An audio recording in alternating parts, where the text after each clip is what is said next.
They bade me come up here by the stair. I don't know, I never was in this place at all. I don't know, am I right? Which now of the two of ye is Mike McInerney? Who's that calling me by me name? Sure, amn't I your sister? Honor McInerney that is now Honor Donahue. Ah, so you are, to be sure. I didn't know you till you drew near me. It's time you to come see me, and I in this place 5 year or more. Thinking me to be no credit to you, I suppose, among all that tribe of the Donahues. It's a wonder they to give you leave to come ask, is it living I am yet, or dead? Sure, I buried the whole string of them. Himself was the last to go, my poor John Donahue. A nice, plain man, you couldn't but be fond of him. Very severe on the tobacco he was, but he wouldn't touch the drink. And is it in Curden Row you're living yet? It is so. He left all to myself, but it's a lonesome thing the head of a house to have died. I hope now he left you a nice way of living. He did.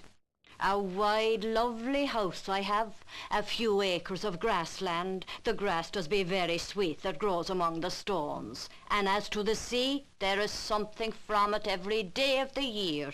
A handful of periwinkle to make kitchen, or maybe cockles. There is many a thing in the sea is not decent, but cockles is fit to put before a lord. Oh, cockles, periwinkles. Yeah.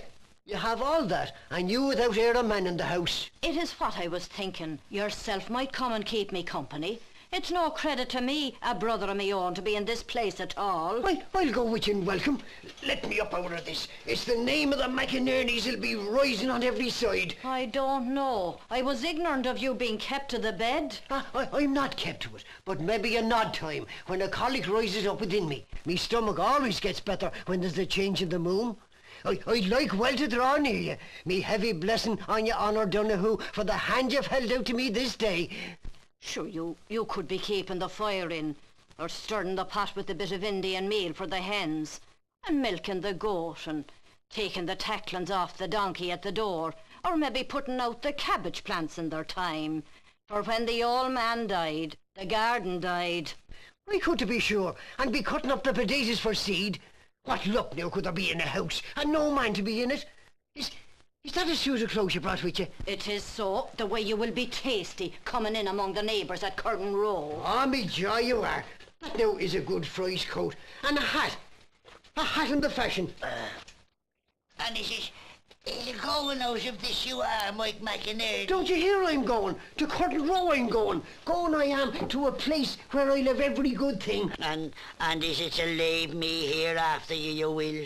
Every good thing. The goat and the kid are there, the sheep and the lamb are there. The cow does be running and she coming to be milked. Ploughing and seed sowing and blossom at Christmas time, and the cuckoo speaking through the dark days of the year.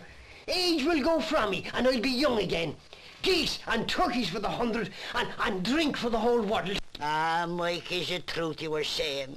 You to go from me and leave me here with rude people and with townspeople and with people from every parish in the Union, and they have no wish for me or no respect for me at all.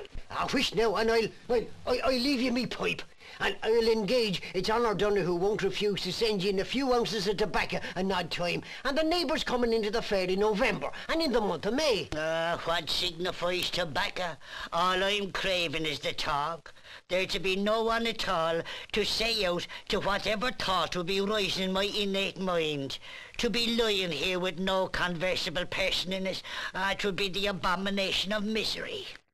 Look now, Honor, it's what I often heard tell. Two to be better than one. Sure, if you had an old trouser or a skirt maybe that was full of holes, wouldn't you put another in under it that might be as tattered as itself, and the two of them together it'd make some sort of a decent show? Ah, what are you saying? There's no holes in that suit I brought you now, but as sound it is as the day I spun it for himself. It's what I'm thinking. I do be weak in odd time. Any weight I carry, it preys on me side. And this man does be weak in odd time with swellings in his knees. But the two of us together, it isn't likely it is at the one time we would both fail you. Bring the both of us now, and the height of the castle of luck to you, and the two of us together, it'll make one good hardy man. I'd like me job. Is it queer in the hedge you were growing asking me to take off a stranger off the road? I am not, ma'am, but an old neighbour I am. If I had forecasted this asking, I would have asked it myself. Michael Miskell I am, that was in the next house to you in Skehana. For pity's sake. Michael Miskell, is it? Sure, that's worse again.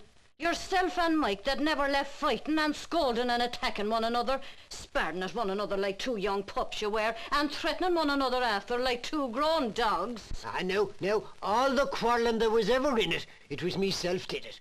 His anger rises fast and goes away like the wind. But bring him out with meself now, Honor Donoghue, and God bless you. Well, then I will not bring him out, and I will not bring yourself out, and you not to learn better sense. Are you making ready to come? Ah, it's a mean thing, I'm thinking, for a man that's shivering into 70 years to go changing from place to place. Well, take your luck or leave it. All I asked was to save you from the hurt and the harm of the year. Bring the both of us now, or I'll not stir out of this. Give me back me fine suit, so.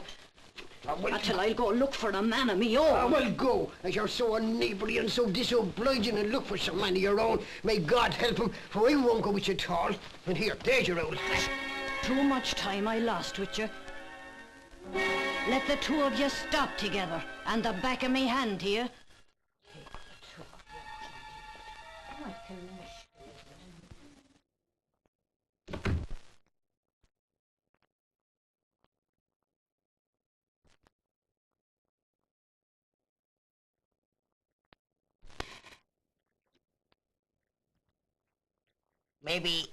Maybe her house is not so wide as what she says.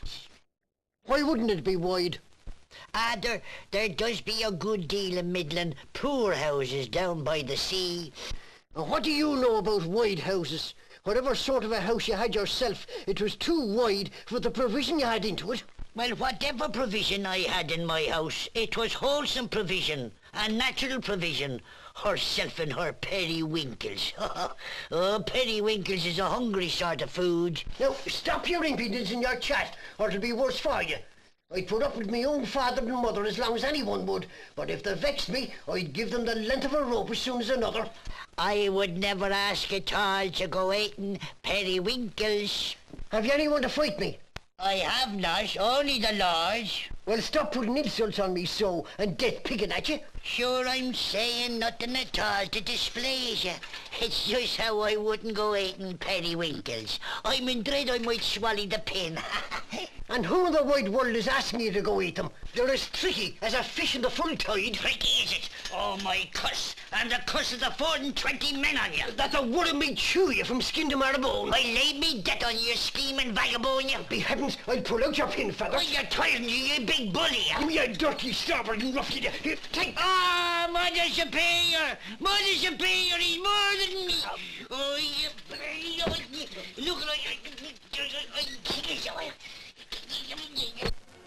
And then let Mike McInerney end his days with his raging and his fighting. Never another word will he hear from the widow Donoghue.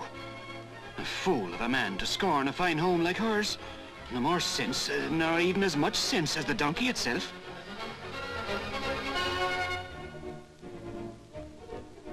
Would anyone believe that a man would sooner sit cramped in his workhouse bed, fighting with an even bigger fool than himself, when he could live in peace in a fine rich house?